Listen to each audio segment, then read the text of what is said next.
저희가 이 변동성 확대 국면을 저희는 이용해야 된다. 그러기 위해서는 어느 정도 현금이 있어야 이 양손을 쓸 수 있잖아요. 한 손에는 우리가 좋아하는 주식이 있고 한 손에 현금이 있어야 이 시장이 하락할 때 이 대응을 할 수 있다. 우리가 더 저점 매수의 기회를 이용할 수 있는데 한 손만 있으면 이 다음 손의 기회를 이용할 수 없기 때문에 이런 부분에서 이제 현금 위중과 지금 유형 관리가 좀 필요한 것 같다. 이렇게 말씀드리고 있습니다.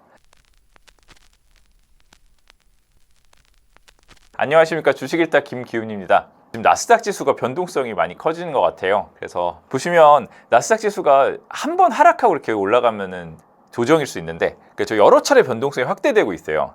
예전에 저희가 방법론에 대해서 컨텐츠를 할 때 이런 말씀 드린 적이 있는데, 고점에서 여러 차례 변동성을 확대하는 거는 고점 징후수가 있다, 약간 이런 얘기를 들었습니다. 옛날에 막 우리가 기술적 차트, 막 차트 분석 많이 할 때 있잖아요. 그때 막 그런 얘기하는, 고점에서 변동성을 높이면 이 고점의 신호고, 심지어 저점에서 변동성을 높이기 시작하면 보통 저점이 죽어 있잖아요. 죽어 있다 변동성을 높이면 이제 올라가기 직전의 신호다, 막 이런 얘기를 옛날에는 많이 했었어요. 그랬는데 지금 약간 저희 차트를 보여드릴 텐데, 고점에서 변동성 확대예요. 아직 차트를 깨고 내려가진 않았습니다. 그래서 하락장 뭐 이런 얘기는 별로 없는데 변동성 확대하고 있다. 왜냐면 그 전에 올라올 때는 쭉 올라오고, 저희가 뭐 8월에 막 블랙몬데이 이런 것처럼 한번 빠지고 확 빠지고 사실 회복했잖아요. 8월 또 빠지고 막 또 오르고 이러지 않았거든요. 이게 보시면 약간 이런 부분이 보통은 플래시 크래시라고 쭉 잘 올라가다가 탁 빠지고 다시 올라가고 이렇게 가는데, 이번에는 그게 아니라 올라갔다 내려갔다 변동성이 계속 확대되고 있어요. 빅스 지수 계속 좀 올라가고 있고 뭔가 헷갈리는 상황이다. 그래서 이거 왜 그런가 한번 점검해 보겠습니다. 미국 지수가 사실 높고 밸류에이션이 높다 보니까 우려하는 목소리가 굉장히 많잖아요. 지금 핵심이 사실 뭔가, 저는 인플레이션과 금리 상승 우려라고 생각합니다. 결국 뭐 다른 여러 가지 우려가 있겠지만, 뭐 트럼프의 관세 우려, 결국 이것도 인플레이션 관계된 거고요. 다 이걸로 하나로 모아서 보면 인플레이션과 금리 우려를 볼 수 있고요. 저희가 오프라인 세미나를 12월에 했을 때, 그럼 내년이 좋아 보인다, 뭐 크게 봐서는. 그런데 어떤 우려들이 있나 점검을 했었어요. 그때 이 장표를 보여드릴 텐데, 그때 말씀드렸던 게 제일 큰 게 위험 점검, 인플레이션 재점화 가능성이라고 말씀드렸습니다. 그러면서 1970년대, 80년 옛날에 막 진짜로 뭐 볼커가 무슨 인플레 잡은 얘기 있잖아요. 그때 얘기를 좀 드렸는데, 인플레가 높아지고 있었어요. 그래서 인플레 막 열심히 잡았어요. 그 당시 연준이. 그랬는데 인플레 내려와요. 됐다. 그리고 풀어줬어요. 그랬더니 인플레가 바로 재점화돼요. 당시에는 애기를 되게 많이 낳았을 때래요. 그러니까 미국이 경제가 너무 나빠서가 아니라요, 막 수요가 너무 많았던 거예요. 한 개 살 거를 애가 집에 많으니까 막 서너 개씩 사던 이런 수요가 엄청 많은 시대였고, 그때 또 중간중간 오일 쇼크도 몇 번 오고 막 그러면서 뭐 코스트도 인플레가 있었고, 간단히 말씀드리면 그런 사람이 많아지다 보니까 이런 수요 인플레도 있었어요.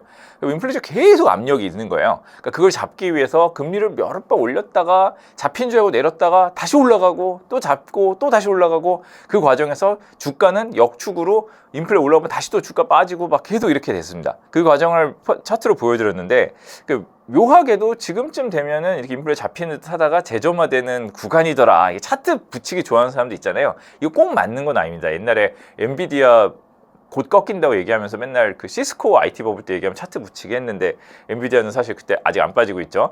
이거 항상 맞는 건 아니지만 이런 재점화 가능성이 올 정도, 왜냐면 사이클이란 게 이게 시간이 어느 정도 비슷하니까 뭐 이렇게 보여준 게 있었습니다. 그때 인플레 재점화를 얘기하는 분들이 뭐 4에서 4.5%까지도 재점화될 수 있는 거 아니냐, 막 이렇게 막 얘기를 하면서 우려를 했었어요. 그런데 지금 이게 드디어 좀 시장에 좀 나오고 있습니다. 그래서 이번 시장을 우려가 어쨌든 부각이 되기 시작한 거기 때문에, 우려가 없을 때 좀 시장이 안전하게 변동성 낮게 올라간다면 높은 비중으로 현금 없이 가져갈 수 있는데, 지금 변동성이 확대되고 각종 우려들이 나타나고 있기 때문에 위험 관리와 현금 비중 관리가 필요한 시기다, 이렇게 말씀드리려고 해요. 그래서 이유를 제가 3가지 정도로 말씀드리겠습니다. 첫 번째 이유는, 이 밸류에이션이 상승하는 과정에서 긴축 우려가 부각되면 지수가 한 10% 정도씩 여러 번 빠질 수가 있어요.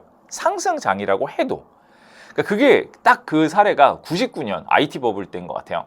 99년 IT 버블 유명하죠. 나스닥 이 정도 많이 오른 해가 별로 없어. 100% 올랐나요?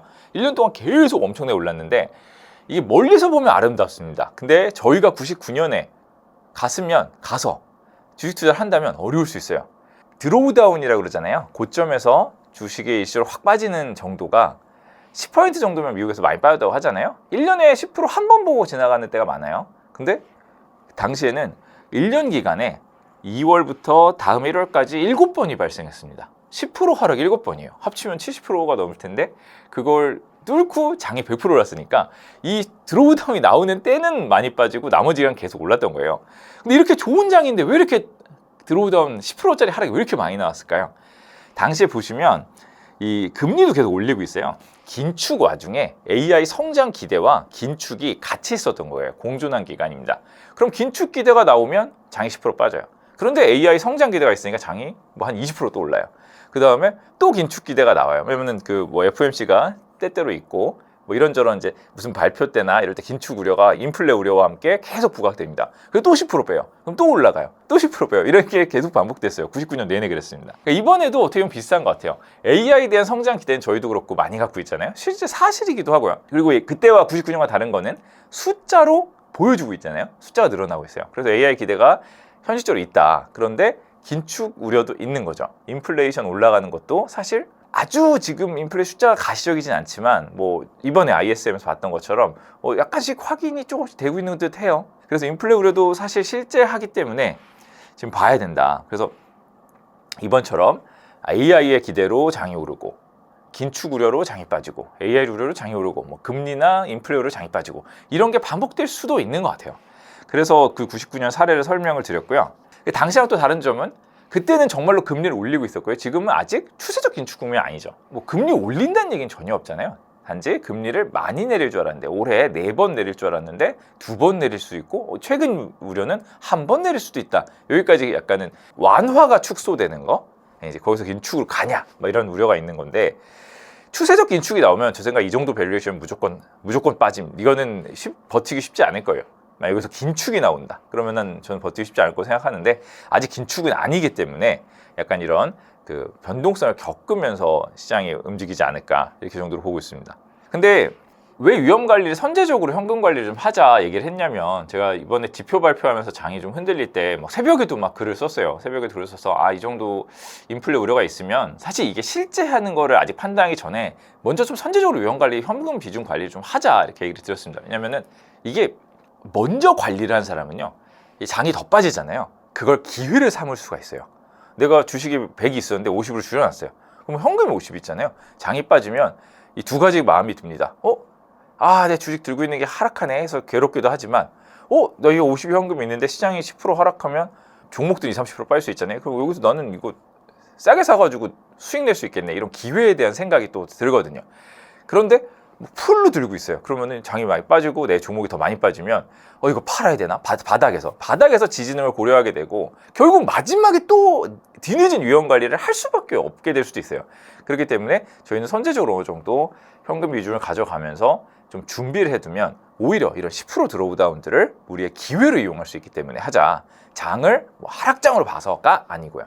두 번째 포인트 말씀드리겠습니다. 미국 시장에 쏠림이 있었기 때문에 언와인드, 즉 되돌림 가능성이 있다. 이 부분입니다. 이 쏠림 현상의 두 가지를 또 볼 수 있을 것 같아요. 첫 번째는 이 관점에 대한 쏠림, 즉 너무 좋게 본다. 두 번째는 수급에 대한 쏠림, 이걸 너무 많이 샀다. 이 두 가지로 볼 수 있는데 지금 둘 다 약간 발생하긴 했어요.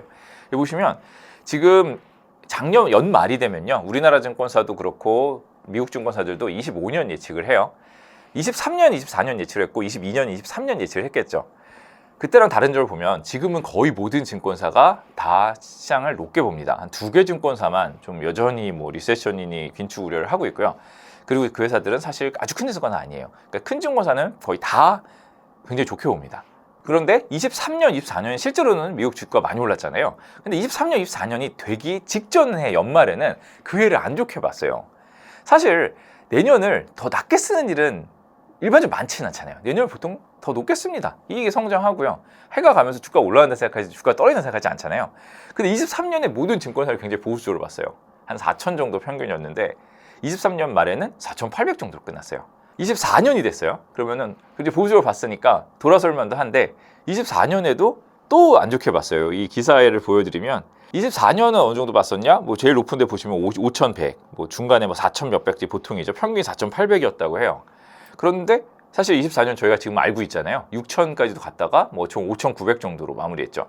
이렇게 많이 오를 줄 몰랐다는 거예요. 당시에는 뭐 이런저런 안 좋은 걸 얘기하면서 전해랑 비슷한 수준 뭐 이렇게 얘기를 했어요. 그랬는데 올해는 보시면 모든 증권사가 굉장히 높게 쓰고 있습니다. 한 6,800, 700이 많고 막 7,000, 7,100까지도 있어요. 지금 5,900 이하인 걸 생각하면 15에서 20% 오른다는 거예요. 근데 미국이 마치 백투백 홈런처럼요. 20% 올리고 20%또 오르고 이런 해가 많지 않아요. 근데 자, 23년, 24년에 했잖아요. 근데 25년에 또 한 15, 20%또 오른다. 이렇게 예측하기가 뭐 그런 애도 있겠죠. 그렇지만 뭐 쉽지 않을 수도 있는데 이번 너무 컨센서스하게 이렇게 좀 많이 오르는 걸로 보고 있다. 물론 이분들이 굉장히 똑똑한 분들이고 근거 없이 전망하는 건 아니에요. 이유가 다 있죠. 올해 이익 성장이 10% 이상 있을 것 같고 또 밸류에이션도 또 리레이팅 될 것 같잖아요. AI 모멘텀이 있으니까 밸류에이션이 올라가고 또 뭐 어쨌든 뭐 긴축은 아니고 뭐 금리 인하 크게 봐서 금리 인하 시기 아니냐 이렇게 보는 거예요. 그래가지고 좋게 전망을 하시는데 이게 어느 정도 높게 보냐면 오펜하이머가 7,100 기준을 잡을 때는 사실 이익은 어느 정도는 올라왔잖아요. 그래서 한 이익 한 10%는 더 올린 다음에 그 S&P의 평균 PR이 25.8배를 줬대요.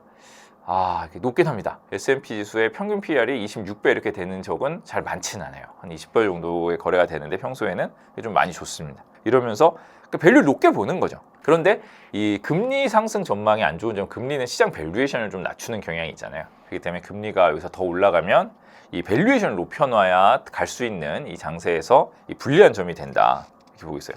그리고 사실 또 미국 주식을 저희가 많이 사긴 했습니다. 우리나라에서도 많이 샀지만 뭐 다른 나라도 리테일 인베스터들 많이 샀는데 여기 보시면 저희 기사를 보시면 저희가 막 연말까지 계속 주식을 많이 사서 계속 이제 우리가 보유고가 1,121억 달러에 달했다. 사실 많이 사긴 했죠. 그리고 미국 시장이 국내 시장 그리고 전 세계 시장 대비 상대 성과 월등히 좋으면서 미국 주식 투자 많이 늘어났어요. 그리고 연말 11월 이후에는 트럼프가 나타났잖아요. 트럼프는 미국 중심주의, 제일주의. 그러니까 트럼프다. 그러면 미국에 투자한다. 이거 맞잖아요. 뭐 틀린 얘기는 아니죠. 그렇지만 그렇기 때문에 수급의 쏠림이 당연히 미국으로 더 갈 수밖에 없었고 많이 산 상태에서 더 많이 샀다. 그래서 그 미국 시장이 좀 수급적으로 쏠림이 있었던 건 맞고요. 그리고 반대로 또 국내에도 정치 불안, 뭐 내수 불안 이런 게 있으면서 좀 국내가 대안이 되지 못하면서 미국으로 좀 쏠림이 많이 있었다. 이렇게 볼 수 있습니다. 그리고 또 우리가 미국 시장을 투자할 때 특히 하반기에 투자한 거는 고밸류에이션 주식이 많아요. 뭐 저도 고밸류에이션 주식들을 많이 봤습니다. 고밸류에이션 주식들이 왜냐면 초고성장주가 많거든요. 왜 고밸류겠어요? 이게 미래가 되게 멀기 때문에. 근데 그 초고밸류에이션 주식들은 금리나 이게 우려가 나타났을 때 변동성이 큽니다. 돈을 나중에 벌잖아요. 나중에 버는 돈을 땡겨와서 밸류에이션 해야 되기 때문에 이것은 저는 그걸 듀레이션이 긴 주식이라고 얘기해요. 채권도 30년 채권이랑 2년 채권이 있으면 변동성이 누가 큰가요? 30년 채권이 훨씬 크잖아요.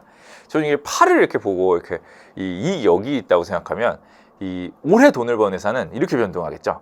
근데 5년 후 10년 후 돈을 번 회사는 이렇게 변동을 하겠죠. 그러니까 이게 이 듀레이션이 길고 즉 성장의 스팬이 긴 회사는 변동성이 크다. 악재가 나왔을 때 움직임이 크다. 이거는 좀 당연한 것 같아요. 특히 이 내러티브가 있는 주식들 이렇게 돼서 이렇게 성장을 할 거야 라는 그림은 있으나 그게 올해나 내년의 이익으로 설명이 안 되면 이 변동의 폭이 큽니다. 올해 1조를 벌고요 내년에 1조 2천억을 버는 게 어느 정도 가시성 있는 회사 있어요. 그럼 이 회사가 어느 정도 가시성이 확실히 있기 때문에 내려갈 수 있는데 한계가 있겠죠. 돈 1조를 벌기 때문에 뭐 한도 없이 막 이 회사 가치가 뭐 말도 안 되게 떨어질 수는 없잖아요. 근데 지금 못 벌어요. 적자인데 내년도 적자인데 5년 후에 큰 돈을 벌 것 같아요. 그러면 이 올해와 내년에 이익이 없기 때문에 이 밸류에이션을 하는 입장에서도 좋으면 이 5년 후를 보고 엄청나게 많이 지를 수 있지만 나쁠 때는 이 도대체 얼마를 줘야 되는 거야? 이런 바텀 밸류가 없는 문제가 있습니다. 그래서 이 변동이 당연히 클 수밖에 없는 것 같고요. 아무래도 우리가 고밸류 주식이 많기 때문에 그런 부분을 조심하고 포트 관리를 해야 되는 부분이 있다. 이렇게 생각하고 있어요. 그다음에 세 번째 포인트는 이게 지금 실제 인플레이션이 정말로 인플레이션이 높아질지 모르겠지만 우려가 생길 수 있는 팩트들이 있는 환경이다. 이 부분입니다. 사실 처음에 FOMC에서 금리 인하 횟수를 줄이면서 미국의 충격이 처음 온 것 같아요. 나스닥에서 계속 잘 가다가 FOMC 날 좀 크게 떨어졌죠. 3.5%인가요? 크게 떨어졌죠. 그래서 이거 놀랐다 싶었는데 저는 그때는 단기적으로 좀 기회인 것 같다고 말씀을 드렸어요. 왜냐? 그때는 금리 인하 횟수를 줄인다고 했는데 전 인플레가 가시화되는 지표가 아직 없지 않을까? 그리고 곧 PC 인플레이션을 앞두고 있었는데 인플레가 진짜 벌써 가속화될까? 이런 생각을 저는 했어요. 그랬는데 그때 PC 인플레이션이 사실 그 며칠에 발표했는데 높지 않게 나왔어요. 그러면서 시장이 반등했습니다. 인플레 우려는 있으나 아직 인플레가 가시화된 건 아니다. 이런 상황이었는데 이번에는 약간 지표에서도 인플레 지수가 좀 높게 나온 느낌이 있어요. 여기 보시면 ISM 서비스업이 이번에 높게 나오면서 그날 장이 빠졌잖아요.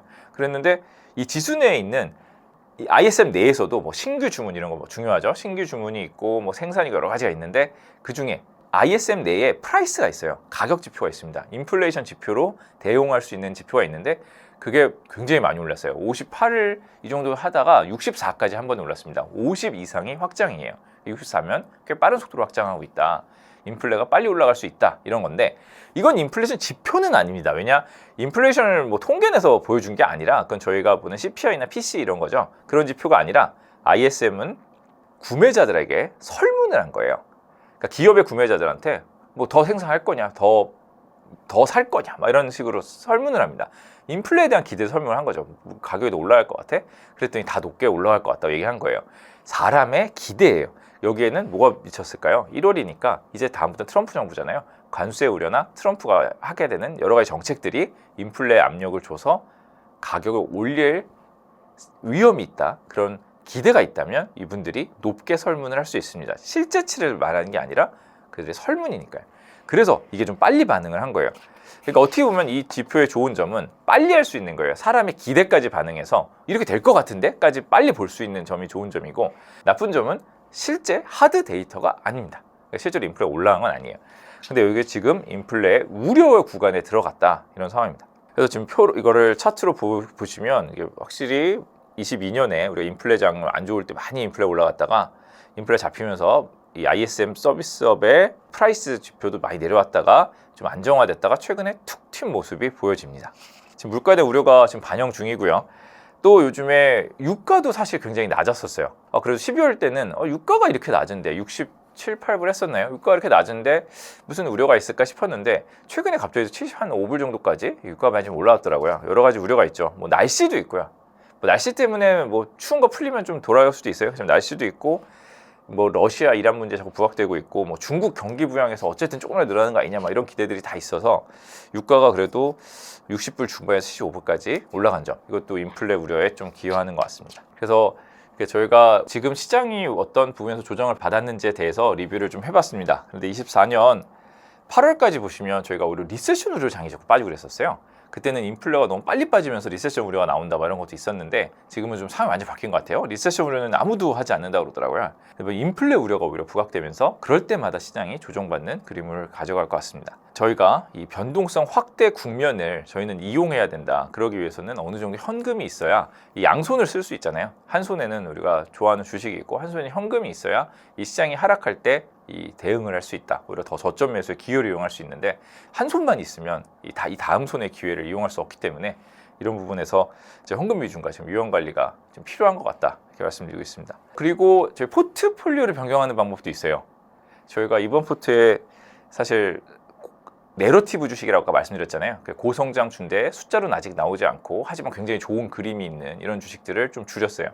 그런 주식 줄이고 EQT 같은 주식을 넣었는데 에너지주입니다. 인플레이션 올라가면, 에너지가 올라가면 반대로 다른 주식들이 눌릴 때 더 좋은 주식을 좀 하나라도 좀 해봤습니다.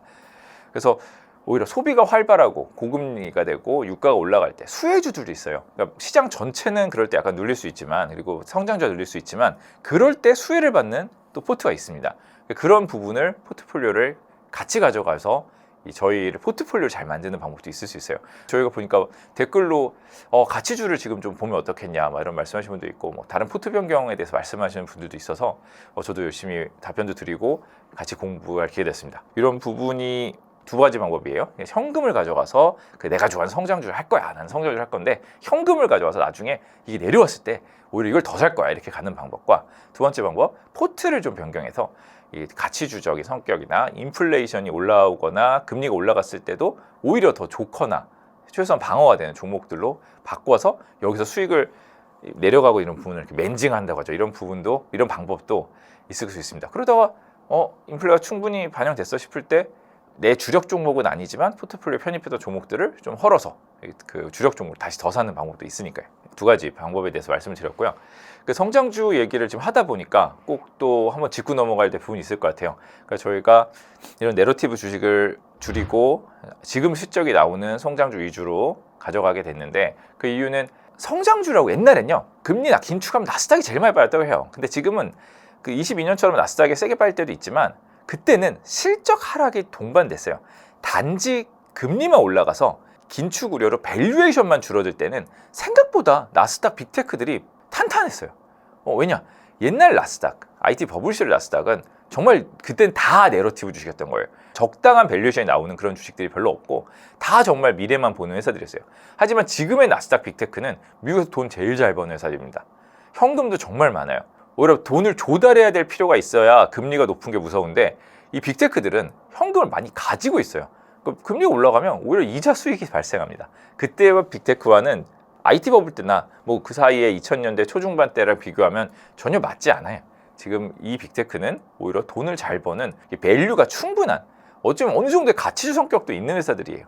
그런데 이 성장주를 구분해서 이런 나스닥 빅테크 성장주랑 내러티브가 있는 아직 돈을 못 버는 회사를 꼭 구분해서 봐야 된다고 보고요. 그래서 이런 이 시장이 흔들리고 밸류에이션이 축소되거나 금리가 올라갈 때는 이런 회사 이쪽 사이드에 아직 돈을 못 버는 회사들은 분명히 위험 관리를 해야 됩니다. 이런 회사는 왜냐면 돈을 조달했어야 되잖아요. 금리 올라가니까 성장이 무조건 나빠. 이거는 그냥 1차원적인 생각이에요. 성장하는데 현금도 많이 갖고 이익도 많이 내면 성장하는 회사는 뭐 금리 덜 무서울 수 있어요. 근데 내가 지금 적자예요. 증자를 하거나 부채를 조달해서 계속해서 돈을 갖다 써야 되는 회사들은 금리 올라가면 굉장히 무섭습니다. 뭐 바이오나 이런 회사일 수도 있고요. 뭐 내러티브가 있는 저희가 봤던 많은 미래 성장주들, 그런 회사들은 그럴 수 있습니다. 저희가 그래서 약간 미래 성장주를 조금 줄이는 관점으로 가면서 지금 당장 수익을 낼 수 있는 가치가 있는 회사들로 많이 옮겨놨는데, 저도 좀 놓친 부분이 아이온큐라고 양자 컴퓨팅 주식을 유지를 했습니다. 왜냐하면 양자 컴퓨터가 CES에서 한 부스를 차지하면서, 한 부문을 차지하면서 이번에 크게 부각이 될 거고, 뭐 유엔에서 양자가 회로했듯이 올해 드디어 양자가 약간은 이제 연구실 랩 단계에서 상용화 단계로 가는 이 첫 획이지 않을까, 이런 부분을 봐서 그래도 하나는 유지해보자가 아이온큐였습니다. 그런데 양자 컴퓨터가 또 젠슨왕 CEO가 양자 컴퓨터에 대해서 말씀을 하셨더라고요. 보니까 저도 좀 봤는데 에버코어 ISA라고 미국의 테크로 유명한 증권사랑 대화를 한 거죠. 거기에 전문도 있어요. 근데 이 분이 얘기한 거는 양자 컴퓨터 모든 걸 해결하지 않는다. 그리고 어떤 스몰 데이터를 다루는, 그러니까 작은 데이터를 굉장히 빠르게, 굉장히 초강력으로 할 수 있는 그런 능력이 있는 거죠. 근데 우리의 GPU와 기존의 고전 컴퓨터는 이런 큰 데이터를 다루고, 사실 훨씬 더 많은 영역은 기존의 GPU 베이스의 엔비디아 베이스의 이 컴퓨터가 필요하다. 근데 막 윌로우 막 얘기 나올 때 보면 뭐 슈퍼컴퓨터가 하지 못하는 일을 뭐 10에 24승년 걸리는 일을 엄청나게 빨리 처리한다. 뭐 이런 거 맞아요. 그러니까 어떤 특정 영역에 대해서는 양자 컴퓨터 굉장히 잘해요. 근데 큰 데이터를 막 다루는 지금의 AI가 하고 있는 일들을 다 양자 컴퓨터 할 수 있는 건 아니라고 그러더라고요. 그런 부분을 얘기했고, 두 번째로 그럼 언제 개화되냐 했는데 15년 너무 빠르고 30년 너무 늦어서 한 20년 뭐 이런 느낌으로 얘기를 했어요. 근데 이것만 뉴스에 많이 부각됐더라고요. 근데 뭐 어쨌든 이 두 가지에 대해 얘기를 했고, 저는 어떻게 생각하나 보면, 저는 일단은 양자 컴퓨터가 지금 기술 단계에서 특정 부분만 해결하는 거는 맞는 것 같습니다. 그리고 양자 컴퓨터의 개화에 대해서는 모르겠어요. 젠스왕이 무슨 생각이 있었는지 모르겠지만 의도가 있었을 수도 있고요. 자기 추정이 그럴 수도 있는데, 개화 단계라는 거에 대해서 어떻게 보냐에 따라 너무 다른 것 같아요. 25년에 정말 실험실 단계에서 설치하고 정말 우리가 확인해보고 아마존이나 마이크로소프트와 같은 빅테크의 클라우드에 들어가서 이걸 써보고 이럴 수 있는 개화는 25년에 아이온큐 중심으로 어느 정도 이루어지는 것 같아요. 그런데 그 젠스왕이 말하는 정말 개화는 진짜로 정말로 우리가 이 컴퓨터 세대에 쓰는 걸 얘기하는 것 같아요. 그거는 정말로 오래 걸리겠죠. 이게 엔비디아 AI 데이터 센터를 대체하는 거, 이런 관념으로 본다면 그거 정말로 10년 이상 보는 게 맞는 것 같고요. 그러니까 이 차이인 것 같아요. 그런데 미래를 땡겨오는 기업에 대해서는 저희가 밸류에이션의 자의성이 크다고 그랬잖아요. 연말 연초처럼 양자 컴퓨터에 대해서 미래를 밝게 볼 때는 이 밸류를 굉장히 높게 줄 수 있는 반면, 이 엄격하게 볼 때는 사실 지금 어디까지 된 거야, 숫자 나와, 이렇게 보기 시작하면 굉장히 또 엄격하게 보수적으로 밸류를 낮게 볼 수 있는 이 두 가지 측면이 다 있는 거고, 지금은 이 보수적인 시각이 반영되고 있는 것 같아요. 여기에 대한 대응은 투자 기간에 대한 설정과 이 포트폴리오를 어떻게 가져갔냐에 따라 다른 것 같아요. 저희가 10년을 봐요. 그러면은 아이온큐를 상용화에 성공하는 회사다, 이것만 보면 될 것 같아요. 그럼 지금보다 밸류 높아져 있을 테니까 10년 후에 수십 프로 성장해서 10년이 곱해지는 이 산업의 성장수를 누릴 수 있다, 이런 관점을 가져가신다면, 이렇게 빠진 상황에서는 어느 정도 기회를 봐서 뭐 추가로 하든가 해서 이제 이것을 가져갈 수 있는 이런 기회가 될 수 있을 것 같고요. 투자 기간이 짧다면 나는 지금 이걸 버티는 것보다는 당장 돈을 벌 수 있고 지금 시황에 맞는 회사를 찾겠다. 그러면 다른 쪽을 또 포트폴리오 가져가는 게 맞는 것 같습니다. 그리고 포트폴리오에 대해 말씀을 드렸는데 이 포트폴리오에 어떤 양자 컴퓨터 하나에 몰빵을 한다. 뭐 이런 거 굉장히 유명한 것 같아요. 정말 레버리지를 하면 한 번에 청산이 될 수도 있고요. 레버리지 하지 않더라도 포트폴리오 심대한 타격이 옵니다. 만약에 반토막이 나면 여러 번 세미나 때 말씀드렸지만 회복하는 건 100%가 올라가야 됩니다. 4분의 1이 되면 400% 올려야 돼요. 4배를 올려야 돼요. 쉽지 않습니다. 그리고 또 포트폴리오 구성론에 대해서도 말씀을 몇 번 드렸었는데 이익이 나고 시장이 캡이 크고 시장이 주도주면서 내가 주도를 생각하는 거는 뭐 30% 20% 이렇게 가져가도 되지만 이 어떤 그 회사 캡이 작고 미래 성장은 있으나 당장 설명이 안 되는 건 비중을 낮게 가서 하위 종목에 넣어야 된다. 그래서 그렇기 때문에 최소한 5개 이렇게 가져가면서 이 구성을 달리 해야 된다 이런 부분을 말씀드렸는데 만약에 그렇게 했다면 아이온큐가 어느 정도 크게 움직였다 하더라도 대응이 될 거예요. 그럼 만약에 저 위에서 좋게 봤던 종목이 조금만 올라가면 뭐 이걸 조금 헐어서 이걸 다시 또 멘징할 수가 있거든요. 그러니까 이런 포트폴리오를 가져가는 관점을 가져갔다면 이것을 관리할 수 있다. 그러니까 이런 두 가지로 좀 생각을 하고 있어요. 그래서 지금 사실 굉장히 어려워요. 저도 만약에 그날 지표를 보면서 시장 대응에 대해서 얘기하지 못했고 갑자기 자고 일어났더니 이게 맞았으면 또 우리가 무서운 게 이게 자고 일어나서 발생해 버렸잖아요. 미국 일이 막 새벽이나 아침에 막 얘기를 해보고 하니까 여기서의 판단은 굉장히 어려운 것 같고요. 굉장히 좀 어려운 부분이 있습니다. 그렇지만 그러니까 이렇게 포트폴리오 관리와 이제 비중 관리 그리고 저희가 나의 투자의 기간을 투자 전에 먼저 설정하는 방법 이런 걸 통해서 저희가 미국 성장률 투자에 좀 어렵지만 대신에 또 이렇게 또 높은 수익률을 낼 수 있는 투자가 또 없잖아요. 가치 투자에서는 당연히 그런 수익을 볼 수가 없습니다. 리스크와 리턴이 당연히 있는 거잖아요. 그렇기 때문에 그러니까 이런 거를 잘 관리하고 또 저는 이렇게 매크로는 중심이 아니라고 항상 말씀드려요. 기업이 누가 성장하냐가 중심이에요. 엔비디아 같은 수익률을 하려면 그 엔비디아 같은 성장 회사를 발굴해야지 이거를 시장을 잘 맞춰서 이거는 이론적인 얘기입니다. 뭐 시장을 계속 맞추면 엄청난 수익이 나겠지만 그런 상황 없잖아요. 그래서 시장을 보는 거는 저희가 위험 관리를 위해 필요한 것이다. 숏을 해서 큰 돈을 벌기 위해서라는 거는 그런 사람 많이 못 봐서요. 미국의 숏바이오스 헤지 펀드 큰 돈 버는 데가 많이 없다고 합니다. 그러니까 그런 게 아니라 당연히 좋은 기업을 발굴해서 장기 홀딩을 하는데 그 과정의 어려움을 어느 정도는 좀 줄여가면서 가기 위해서 위험 관리 위해서는 매크로도 보긴 봐야 된다. 공부는 해야 된다 이렇게 생각합니다. 지금 공부할 부분은 약간 금리 우려, 인플레 우려 이쪽인 것 같고요. 사실 금리도 많이 올라왔어요. 이게 4.7이면은 뭐 생각하는 데 정도까지 일단은 온 것 같아요. 그래서 이게 더 올라가냐 이거는 앞으로 차차 같이 공부해 봐야 될 것 같습니다. 매크로가 조금 시장에서 부각이 됐기 때문에 제가 지금부터는 저는 사실 이 두 가지를 다 보고 있습니다. 그래서 이 매크로에 대해서도 좀 열심히 말씀드릴게요. 그리고 이 와중에 또 맞는 종목이 또 있을 거잖아요. 그런 거에 대해서도 하나하나 발굴해서 또 좀 말씀드리려고 합니다. 뭐 저희가 뭐 세미나 때 말씀드렸던 뭐 소비주 이런 데나 뭐 이런 쪽들 그런 쪽들은 또 지금 굉장히 뭐 괜찮은 상황이기도 해요. 이게 고성장 테크와 좀 다르게 그래서 이런 종목들이 있기 때문에 계속 좀 같이 공부해 보도록 하겠습니다. 그래서 오늘 좀 어려운 얘기 많이 말씀드렸고요. 댓글로 질문 남겨주시면 답변 드리면서 같이 공부해 보고 이제 계속 시장에 대해서 팔로우 해보겠습니다. 감사합니다.